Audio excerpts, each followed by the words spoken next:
2019 খেলিলো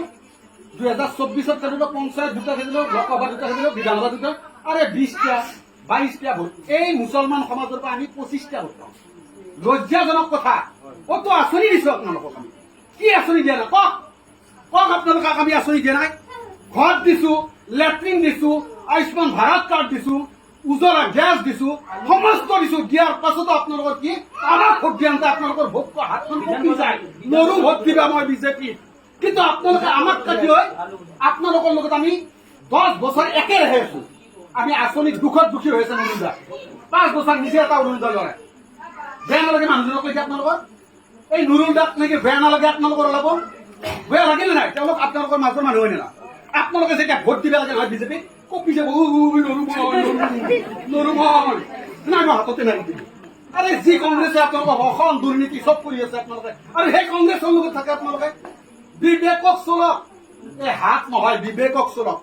এই হাতৰ বটাম টিপাত নহয় এই বিবেকেৰে টিপিম মই বিজেপি এয়া স্পষ্ট কথা মই 2026 চনকলৈকে এই নিৰ্বাচনত থাকিম মই 2 বছৰ একেৰাহে থাকিম প্ৰতিটো পৰিয়ালৰ লগত জনসম্পৰ্ক থাকিম কিন্তু আপোনালোকৰ প্ৰতিশ্ৰুতিত আজি মই মন সভাপতি আমাৰ লগত আপোনালোকৰ ৰাস্তা কৰিছো আপোনালোকে এনকে যাব লাগে তিৰি গিলাই যাব লাগে না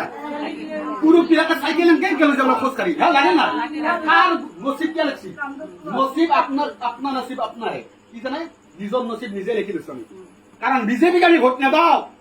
বিজেপি আহিলে ভাঙি যাব মৌলবী কৈছে ভাঙি যাব মছজিদ গৰু খোৱা বন্ধ কৰি দিব এই ব্যৱস্থাবিলাক পাছ কৰি আহক মোদী কৈ আছে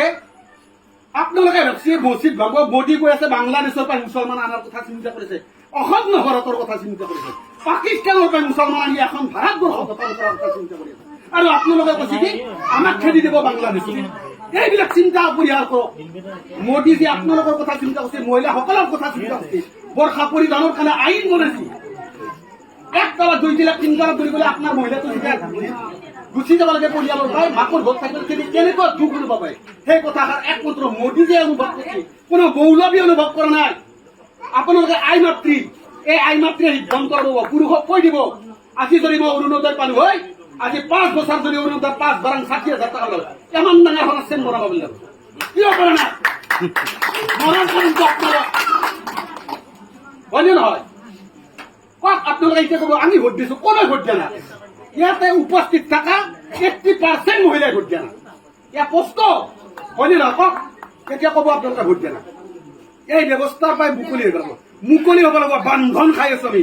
ভয় কৰি আছো পুৰুষক যে কংগ্ৰেছৰ হাতত মাৰি আকৌ নাই মোৰ স্বাধীনতা মই ভোট মাৰিম মই বিজেপি ভাল কাম কৰিম আজি নুৰুলদাৰ দৰে সাহস কৰক নুৰুলদাৰ ভণ্টিৰ দৰে সাহস কৰক নুৰুলদাৰ পত্নীৰ দৰে সাহস কৰক নুৰুলদাৰ ছোৱালীৰ দৰে সাহস কৰক যে বিজেপি কৰিম ঠিক আছে সকলোকে ধন্যবাদ দিছো এয়া আবেগিক হৈ গৈছো সংখ্যালঘু মুছলমানৰ প্ৰতি এয়া দৰহ এয়া আত্মীয় ভাৱ জন্ম পাইছিল এই আত্মীয় ভাৱ যদি জন্ম নাথাকে গৈ এই গাঁওখনত আহি মণ্ডল হ'ব গতিকে মই আপোনালোকক লৈ নাই গৈ মোৰ দুখ লাগি গৈছে এই অৱস্থা দেখাবা এনেকুৱা দুখ পাইছো যেতিয়া বিকলাংগ ছোৱালীজনী দুজনী আছে এটা অৰুণোদয় বনাই এটা ঘৰ বনাই এটা লেট্ৰিন বনাই কি কাৰণ বনাই দুখ লাগি গৈছে অন্তৰত বহুত দুখ লাগি গৈছে শুনক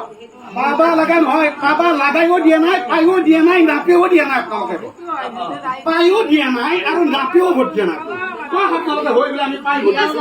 পাইও ভোট দিয়া নাই নাপেও ভোট দিয়া নাই এই ব্যৱস্থাৰ পৰা আঁতৰি যাওক যে মই পাম চব পাইছো মই ভোট দিয়া নাই ঠিক আছে ধন্যবাদ